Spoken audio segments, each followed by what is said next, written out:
बारामतीला अजितदादांचा जनता दरबार भरला होता.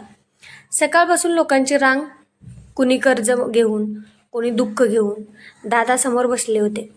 जे काम होणार ते लगेच करून टाकायचे, जे शक्य नाही ते तोंडावर सांगायचे. कसली फसवणूक नाही, कसली खोटी आशा नाही. एवढ्यात एक म्हातारी बाई आली, अगदी खचलेली, अंगात त्राण नाही, डोळ्यात फक्त पाणी. बोलायला लागली आणि अश्रू थांबेनात. ती म्हणाली, मला पैशाची गरज होती. 2 गुंठे जमीन विकायची होती. गावातले काही दलाल भेटले, आम्ही सगळं बघतो म्हणाले. मी अशिक्षित, भाबडी, विश्वास ठेवला. पण त्या हरामखोरांनी मला फसवून 2 गुंठ्यांऐवजी 2 एकर जमीन आपल्या नावावर करून घेतली. त्या 2 एकरातच तिचं घर होतं. तेच लोक एक दिवस तिला घराबाहेर हुसकवायला आले. ती हात जोडून रडत होती, शपथा घालत होती, मी फक्त 2 गुंठे विकले आहेत हो, मला वाचवा. पण सातबारा पाहिला तर तिचं नावच गायब. कोर्टात गेली, वकिलांकडे गेली, सगळ्यांनी हात वर केले. बाई, कागद कायदेशीर आहेत, पैसे घेतल्याचे पुरावे आहेत. सुप्रीम कोर्टात गेलीस तरी न्याय मिळणार नाही, असं सगळं सांगितलं. आयुष्यात उरलेली शेवटची कमाईसुद्धा हातातून जाणार.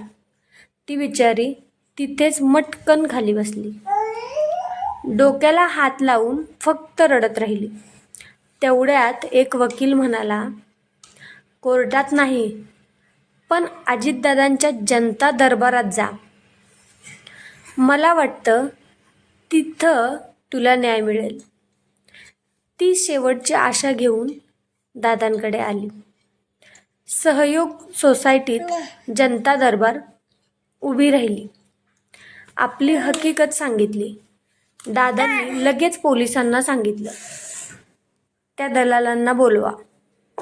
दलाल आले आणि म्हणायला लागले, म्हातारी खोटं बोलते. पण दादांनी एका नजरेतच सगळं ओळखलं. म्हातारीचा निष्पाप चेहरा आणि दलालांची चलाकी. दादांचा आवाज खर्जात गेला. 7 दिवसात ही संपूर्ण जमीन म्हातारीच्या नावावर परत केली नाहीत तर माझ्याशी गाठ आहे. बस. त्या लोकांनी एक शब्द काढला नाही. 7 दिवसात कागद फिरवले, जमीन परत दिली. 7 दिवसांनी ती म्हातारी पुन्हा आली. यावेळी डोळ्यात दुःख नाही, आनंदाश्रू होते. दादा फक्त हसून म्हणाले, काम झालं ना, मग आता कशाला आलीस? दुसरं काही काम असेल तर लवकर सांग. माझ्यासमोर अजून मोठी गर्दी आहे. कोणतंही कौतुक नाही, कोणताही गाजावाजा नाही, फक्त काम आणि पुढचं काम. कोर्टात न मिळालेला न्याय दादांनी ताकदीने मिळवून दिला. आज असं तात्काळ न्याय देणारं ते कोर्टच हरवून बसलं आहे. पुन्हा असा नेता मिळेल का रे बाबा? मिस यू दादा. धन्यवाद.